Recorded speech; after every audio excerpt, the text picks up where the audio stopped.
So, just how much did we grow in 2023?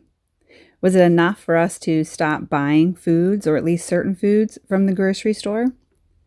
That's what I'm going to document in this video.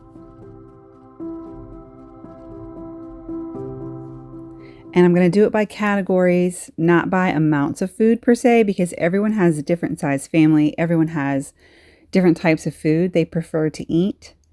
In our home, our eldest child has moved out, so we are now a family of 4, and we are 99% at home eating and vegetarian. So if there's 4 of us eating 2 to 3 meals a day, then that's an average of 300 meals or 300 plates a month. We may eat out 8 of those meals, and possibly 3 of those meals would have fish or chicken. And that would only be eaten at a restaurant. I don't prepare any meat at home.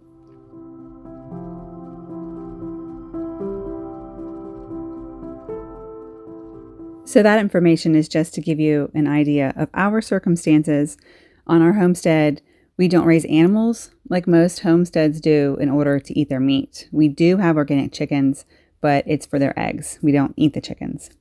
So going from that information, I will start with the flops first.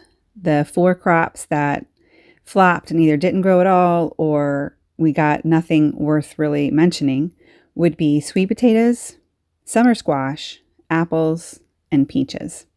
So the sweet potatoes had a really tough time this year because it was so cold in the spring for so long. Even through the end of May, I wasn't able to plant my sweet potato plants. I waited till June, and that was just too late. And then a couple critters ate some of the plants that I did have. So I may have gotten a dozen sweet potatoes altogether. So that's no good this year. Summer squash was completely attacked by squash bugs, and our apple trees are still small and struggling. And our peach trees have given us great crops in the past, but this year, because of the cool, long spring and it was wet, they got some kind of mold. So our peach trees gave us nothing. So out of those 4 crops, I still won't buy sweet potatoes at the store, and I still won't buy summer squash at the store. If I don't grow it, I won't eat it. If I did want it, I would probably buy it from a local farmer. And the apples and peaches, I do get in bulk from a local farmer near the mountains.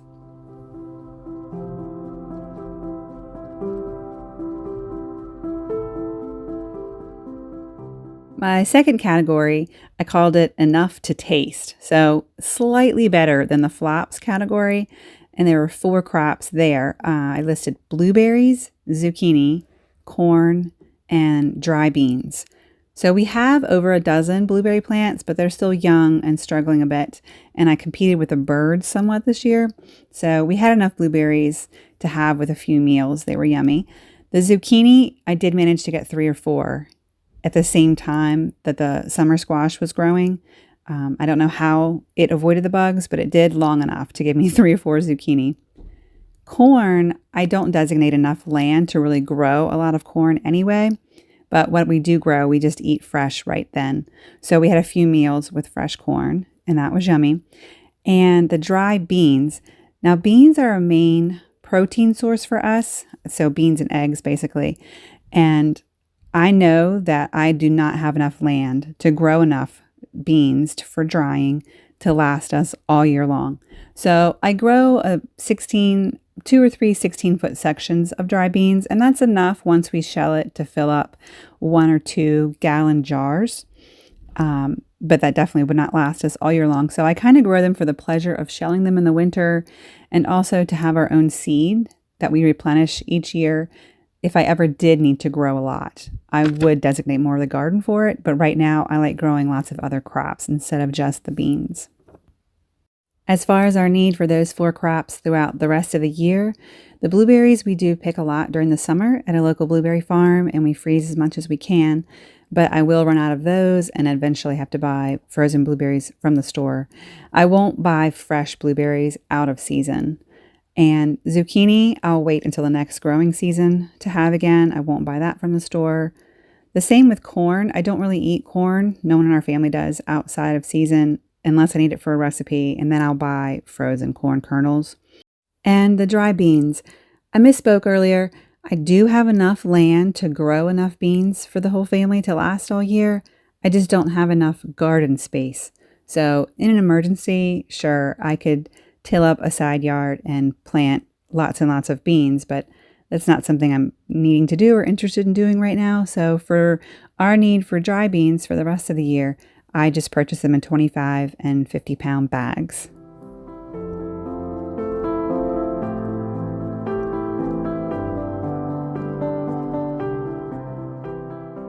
My third category of crops I called enough in season. So for that season, while that crop was growing, we ate all we wanted. Maybe we got sick of eating because there were so many. But my 5 crops in that category were mulberries, watermelon, lettuce, pears, and asparagus. So we have a mulberry tree that's about 7 years old, and we eat all the mulberries we want. And we have neighbors and friends come and eat all the mulberries they want. And the birds and the squirrels eat all the mulberries they want. There's no lack of mulberries. We don't preserve any at this point. We just eat them while they're in season. And I've heard that there are yucky tasting mulberries, but these are not. This is an Illinois ever-bearing mulberry tree. So if you've never had a good mulberry fruit, you really need to try them. They are absolutely delicious. The watermelon we had enough of for the season. The lettuce you can really only get spring and fall here. It's just too hot in the summer. I do grow some on the northern side of my house in the shade, just a little bit that I can get when it's super hot. And the asparagus, we're hoping to move that bed to a different location. So I didn't really take super good care of it this year. I let it get overgrown with weeds. We mowed down some of the fronds a little too early, so they might not have had time to photosynthesize. So I don't know what next year is going to look like with those, but we had all that we wanted during the 5 or 6 weeks of asparagus cropping.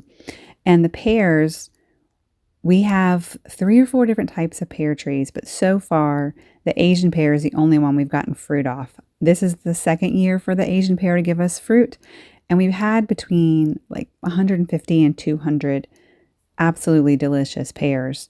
We shared them with friends. We ate all we wanted. Basically, for a few weeks there, I just didn't buy fruit from the grocery store because we had so many pears. That's what we were eating. As far as our need for those crops for the rest of the year, mulberries you cannot buy anywhere. They are too fragile, I guess, for shipping. So that's why if you're going to eat them, it has to be right off a tree.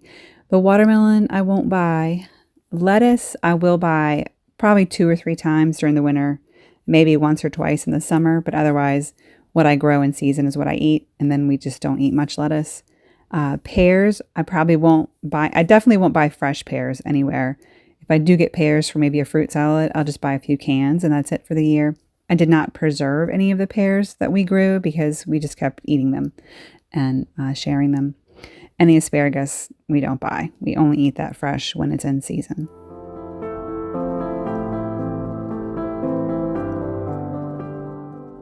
So the fourth category that I made for our crops, I called enough in season plus 1 to 3 months worth extra.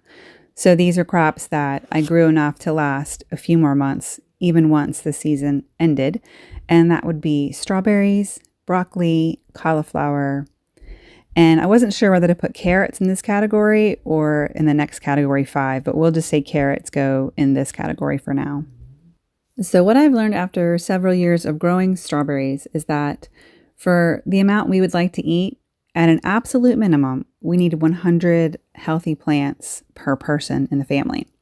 So this year I had close to 400 strawberry plants. I had both everbearing and June-bearing, and I was able to grow enough to eat all we wanted in season.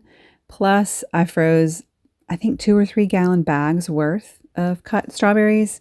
So we have already finished eating them by now in November, but they were very good, and I would love to have more, but again, it's an issue of space and time to grow and harvest them. But as far as broccoli goes, I had a really good crop in the spring, and I was able to freeze 1 or 2 gallon bags extra of the broccoli.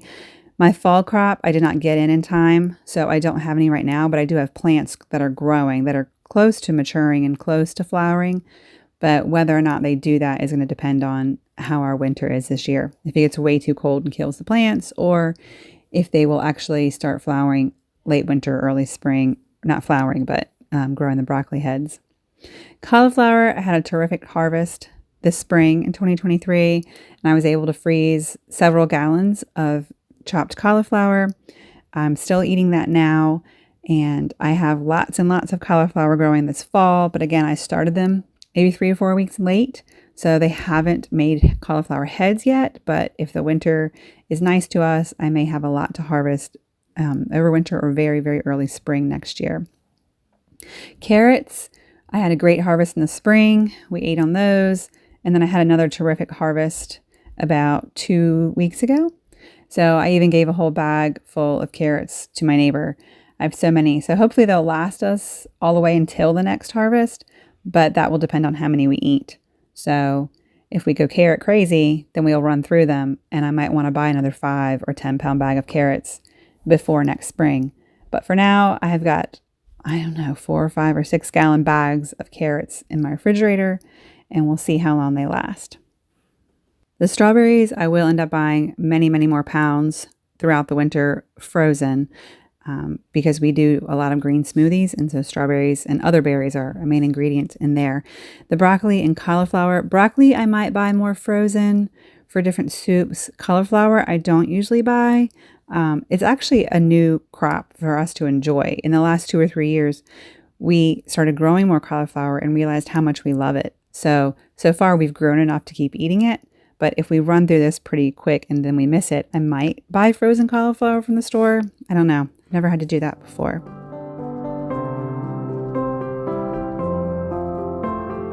The fifth and last category that I divided my crops up into, I labeled enough until next harvest, or I don't need to buy these from the store at all for the year. I do realize that some people might say, well, I don't need to buy any of those crops for the year either, but that would be because you don't like them or don't eat them. But these are crops that we know that we love a lot, and so we purposely try to grow as much as we can, and I've reached the point where I can finally grow enough that I don't have to buy them from the store. So on that list, I have kale, spinach, English peas, potatoes, lots of different herbs, tomatoes, peppers, onions, garlic, cucumber, winter squash, and green beans. So the kale and spinach, here I can grow them spring and fall. So what I've learned to do over the last 3 or 4 years is I grow enough in one season. Like in spring, I'll grow enough to have all we want to eat fresh, but then I'll also have enough that I can harvest and preserve to last me through summer and into early fall. And then the fall crop comes in and we can eat as much as we want fresh, but I also grow enough extra to last all the way through winter and into early spring. So that's how I don't run out of kale and spinach.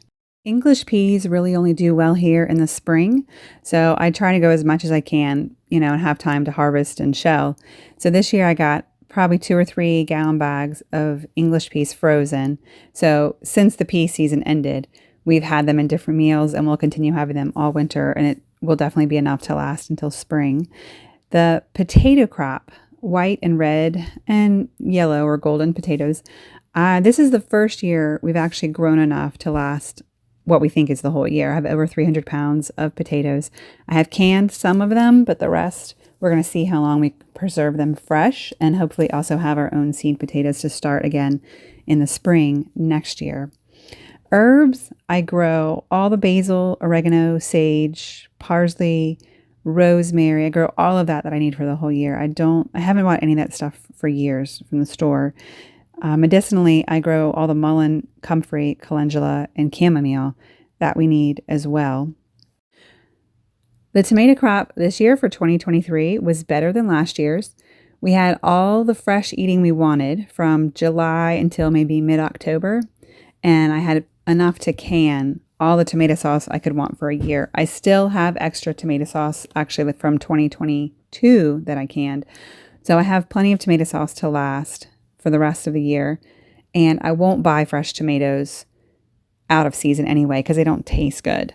The only time I will buy them is like maybe June when I don't have them ripe yet, but I know other local farmers that have greenhouses have them, and I'll buy them then. But otherwise, we just don't eat fresh tomatoes the rest of the year. Let's see, peppers, I grow all that we need for the whole year. Now, peppers, you only get one good harvest from. You start the seeds in March, but they don't come into really good production and ripening until very, very late summer here. So bell peppers, cayenne, and pimentos were what I grew this year. And I still have from previous years lots of dry paprika left. So I won't buy any peppers from the store at all. Onions and garlic, for a long time now, we've been able to grow enough of those to last the whole year. The onions we don't eat as much as the garlic. So the onions we'll eat while they're fresh, but as I start to see them try to sprout or go bad, I chop them up and dehydrate them and use them for onion powder. The garlic will last all the way till next summer. If it does start to go bad too quickly, that I'm always dehydrating anyway because we use a lot of garlic powder, but we will share with friends because garlic is so good for you. It's also medicinal. It's not just a food and a spice. But winter squash this year was awesome. I've never had a good winter squash harvest like this year. And to be fair, I don't buy winter squash anyway in the past. So I'll eat it because I'm growing it, but it's not something that I buy from the store. So this year we had pumpkin, spaghetti squash, and butternut squash that did really well. And we'll probably have more than we'll eat all year. So what we don't eat, the chickens will enjoy. And green beans, I still had a lot of green beans canned from 2022.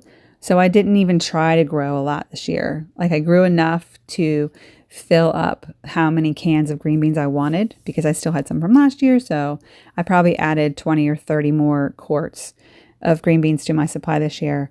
And that'll be enough to last us. We just usually do 1 quart a week of green beans throughout the year. Oh, I forgot to mention cucumbers. Now, we are not huge cucumber fans here.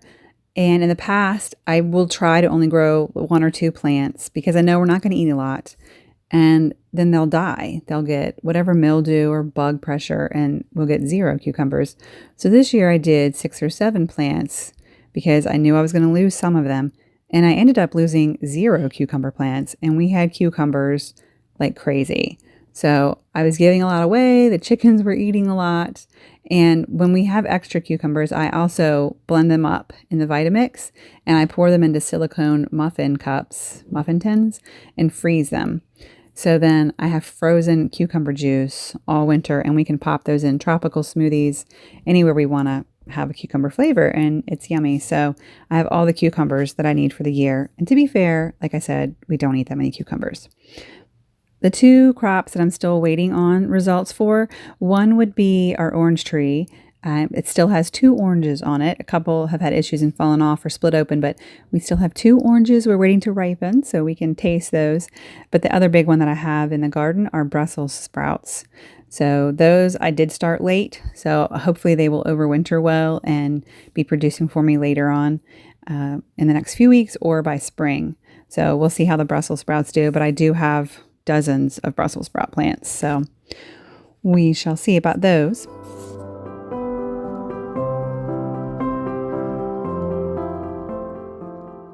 I'm going to go ahead and cut this video short. I will make a part 2 to this video and have more discussion on how growing a garden has affected our grocery bill and what things we still buy to supplement and make sure we have enough calories. And if you have any questions, let me know.